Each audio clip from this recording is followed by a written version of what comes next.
Hola y bienvenidos a un nuevo análisis aquí en Transformando Escuelas. Hola a todos. Bueno, hoy tenemos sobre la mesa dos documentos muy interesantes sobre evaluación. Sí, uno es un material de apoyo curricular de Córdoba, Argentina, que se ve muy práctico.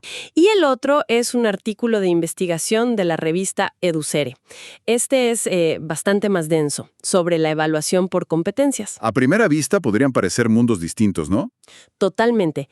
Pero creo que ambos intentan responder a esa pregunta de fondo que nos preocupa a tantos.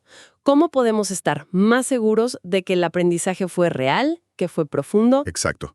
¿Cómo saber que no estamos evaluando una respuesta para el examen de mañana, sin una capacidad que de verdad va a perdurar?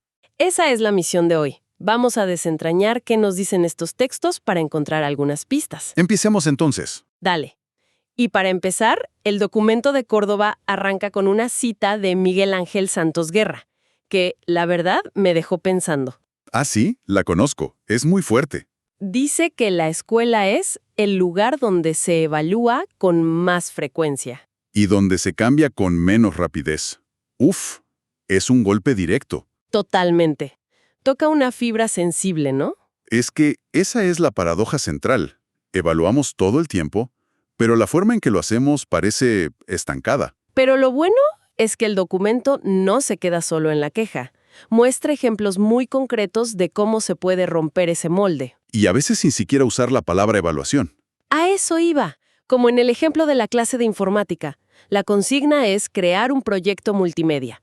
Ajá. La profesora, según describe el texto, nunca dice, atención, esto es para nota. Claro. Veas. Está evaluando, pero parece más una conversación, una observación atenta. O el otro caso, el de la profesora de administración, Fátima, pone un esquema simple en la pizarra. Entradas, procesos, salidas. Y lanza esa pregunta tan abierta. ¿Qué ven acá? Exacto. No pide una definición de memoria. Con esa pregunta, está haciendo como una radiografía instantánea de lo que el grupo ya sabe. Ahí está el punto clave, ¿no? Sí. Ninguna de las dos está tomando prueba, pero están evaluando sin parar. Claro, la evaluación no es un evento aislado al final. Para nada. Está tejida en la propia tela de la clase. Es parte del acto de enseñar. Y lo fascinante es que esos ejemplos tan cotidianos ilustran a la perfección los tres momentos clave de un proceso de enseñanza bien pensado. A ver. La pregunta de Fátima, el ¿qué ven acá?, es un ejemplo de manual de la evaluación diagnóstica, ¿cierto? Perfecto. La evaluación diagnóstica o inicial. Sirve para saber cuál es el punto de partida. No puedes construir un segundo piso si no sabes cómo están los cimientos. Entiendo. Eso es el antes. Y entonces lo que hacen ambas profesoras durante las clases, observando y escuchando, eso sería la evaluación formativa. Exactamente. La evaluación formativa o de desarrollo. Y la palabra clave aquí es durante. O sea, su propósito no es calificar. No, para nada. Es informar la enseñanza. Es como un GPS pedagógico. Me gusta esa analogía. Cuando la profe de administración nota que el concepto de subsistemas no se entiende, frena y le dedica más tiempo. Claro, recalcula la ruta. Justo. O cuando la de informática ve que algunos alumnos terminan antes y les prepara un desafío extra. Está usando la información que recoge en tiempo real. Y al final estaría la sumativa, que es la que todos asociamos con la nota, el examen. O de integración, que es un término más interesante. Cierra una etapa y valora los logros. Sí, pero no tiene por qué ser un examen tradicional. Como el trabajo práctico final que pide Fátima sobre una organización que los chicos conocen. Ese es un gran ejemplo. Es la síntesis de todo el proceso. Pero lo crucial, y esto lo marca muy bien el texto, es que estos momentos no son cajones separados. Están anidados, dice. Esa es la palabra. La evaluación de integración tiene sentido porque se nutrió de toda la información de la formativa, y esta, a su vez, arrancó gracias a la diagnóstica. Es un ciclo continuo. Vale, ese flujo tiene muchísimo sentido. Pero me deja pensando, si estamos constantemente recogiendo información, ¿información sobre qué exactamente? Buena pregunta. No puede ser solo si el alumno memorizó un dato. Supongo que aquí es donde entra con fuerza el otro artículo, el de las competencias. Ahí es donde la conversación se pone más compleja y más interesante. Salimos de evaluar contenidos para empezar a evaluar capacidades en acción. El artículo cita la definición de la Comisión Europea. La capacidad de responder a demandas complejas y llevar a cabo tareas diversas de forma adecuada. Es una definición muy potente. Luego lista las 8 competencias clave: comunicación lingüística, matemática, la digital, social, bueno, y mi favorita, autonomía e iniciativa personal.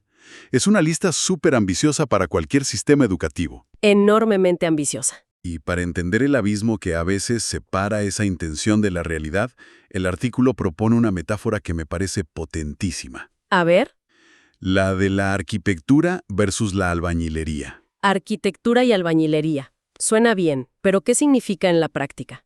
¿Que las leyes son solo planos bonitos que se quedan en un cajón? Más o menos.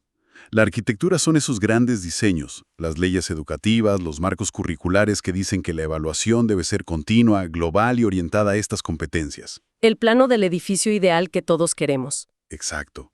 Un plano espectacular. Y la albañilería. Los docentes en el aula, me imagino. Justo. La albañilería es el trabajo del día a día. Los docentes son los albañiles que tienen que tomar ese plano y, con los ladrillos y el cemento que tienen, levantar el edificio. Y el éxito de toda la obra no depende de lo bonito del plano. Sino de la calidad del trabajo de esos albañiles. Y aquí es donde el artículo se pone crudo, porque muestra un estudio real con docentes. Y los resultados son un poco desalentadores. Muestran una brecha enorme. En la teoría, cuando les preguntan su visión ideal, la mayoría describe la evaluación como un proceso cualitativo para mejorar. Tienen el plano en la cabeza, digamos. Sí, pero en la práctica, los instrumentos que más usan son los de siempre: trabajos escritos y pruebas objetivas. Lo cuantitativo. O sea, el plano pide construir una catedral, pero las herramientas más usadas son para levantar una pared de ladrillos. Es una buena forma de verlo. Y no es por falta de ganas, según el estudio. No, claro. La razón que dan es un sentimiento casi universal de falta de información, de tiempo y una sobrecarga de tareas burocráticas que los ahoga. Es muy difícil ser un artesano detallista cuando te exigen construir rápido y llenar formularios sin parar. Imposible. Entonces, si los docentes son los albañiles, la clave es darles las herramientas adecuadas. Y aquí volvemos al documento de Córdoba, que parece una verdadera caja de herramientas. Conectan perfectamente. El problema que diagnostica el artículo, esa brecha entre arquitectura y albañilería, encuentra posibles soluciones en las herramientas que propone Córdoba. Y una idea central de esa caja de herramientas es la taxonomía de la exigencia cognitiva de Stephen Kemis. A ver si entiendo esto. Suena muy académico, pero es útil en el aula. Totalmente. Es una especie de medidor de profundidad del pensamiento. Imagínalo como una escalera. Ok, en los primeros 2 escalones está lo más básico. Nivel 1, el recuerdo. Repetir una fecha. Nivel 2, ejecución de algoritmos. Aplicar una fórmula, quizás sin entender por qué funciona. Hasta ahí evaluamos repetición, la parte más superficial. ¿Dónde empieza el aprendizaje de verdad? El salto ocurre en el nivel 3, la reconstrucción. Aquí ya no pides que repitan, sino que analicen, comparen, desarmen algo para entenderlo. Como el ejemplo de la clase de geografía que compara un ecosistema natural con un agroecosistema. Ese es perfecto. Tienes que entender ambos para poder ponerlos en relación. Y de ahí para arriba. Sí. El nivel 4 es la reconstrucción global. Situar ese conocimiento en un contexto más amplio, social, ético. Y la cima es el nivel 5, la construcción. Crear algo nuevo, original. Y ahí volvemos al ejemplo inicial de la clase de informática. El proyecto multimedia es una creación de los estudiantes. Entonces, la coherencia es todo. Si la arquitectura nos pide evaluar competencias, La albañilería del día a día tiene que usar herramientas que apunten a los niveles 3, 4 y 5. no podemos pretender medir la creatividad con un examen de opción múltiple. Esa es la idea central. Y los instrumentos existen. Las tareas de respuesta abierta, por ejemplo. Ahí puedes ver el razonamiento, no solo la respuesta final. Claro, ves los errores interesantes, el proceso. O los portafolios, que son colecciones de trabajos a lo largo del tiempo. El portafolio me parece una idea genial, pero ¿cómo funcionaría en, no sé, historia o matemáticas? De la misma manera, en lugar de una sola prueba final, se recoge una selección de trabajos, un ensayo, la resolución de un problema complejo. Ah, claro. Lo más valioso es que no muestra una foto de un único momento, sino la película completa del progreso de un estudiante. Y además obliga a la autoevaluación, ¿no? Fundamental. El estudiante tiene que elegir sus mejores trabajos y justificar por qué, o reflexionar sobre sus dificultades. Le da un poder enorme. Eso es darle agencia sobre su propio aprendizaje. El documento también habla de las rúbricas. Que son otra herramienta clave para la albañilería de calidad. Una rúbrica desglosa los criterios de evaluación de forma clara. En lugar de un vago bien o regular. Exacto. Le dice al estudiante qué se espera en cada aspecto del trabajo. Le da un mapa para mejorar. Pero entre todas estas herramientas, hay una que me parece que es la base de todo. La que usaban las profesoras de los primeros ejemplos. Sí, la que a veces ni siquiera llamamos instrumento. La observación. Sin duda, la herramienta más poderosa y transversal es la observación. La mirada atenta y curiosa del docente. Sin esa observación constante para recoger datos, ninguna de las otras herramientas cobra vida. Hay una frase en el documento que me parece brillante. Evaluar es enterarse para cambiar, saber qué pasa para enseñar mejor.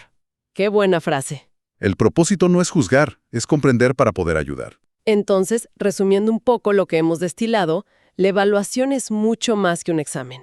Es un proceso continuo. Un ciclo de diagnóstico, ajuste y síntesis. Que no puede separarse del acto de enseñar bien. Y el gran desafío, el de conectar la arquitectura con la albañilería, es pasar de una evaluación que solo mide la memoria a corto plazo a una que valore la comprensión profunda. Y el desarrollo de esas competencias tan ambiciosas que vimos. Y eso exige que los docentes, los albañiles del sistema, se apropien de estas herramientas que les permiten ver el proceso de construcción de sus estudiantes, no solo la fachada final. Para cerrar, y pensando en esa pregunta original que motivó este análisis, dejamos una reflexión. Si evaluar sirve fundamentalmente para enseñar mejor, ¿qué pequeña modificación se podría hacer en la práctica de mañana para obtener una pista más clara de lo que un estudiante realmente comprendió en lugar de lo que simplemente memorizó? Una gran pregunta para llevarse. Quizás sea un pequeño cambio en una tarea, una pregunta diferente. Ahí puede estar el inicio de una transformación. Y con esa idea cerramos por hoy. Agradecemos a quienes se suscriben cada semana Transformando Escuelas. Y a quienes aún no lo han hecho, les invitamos a suscribirse en nuestro canal de YouTube y en Spotify. Sus comentarios y la posibilidad de que compartan este contenido nos ayudan muchísimo a seguir creciendo. Hasta la próxima. Hasta el próximo encuentro.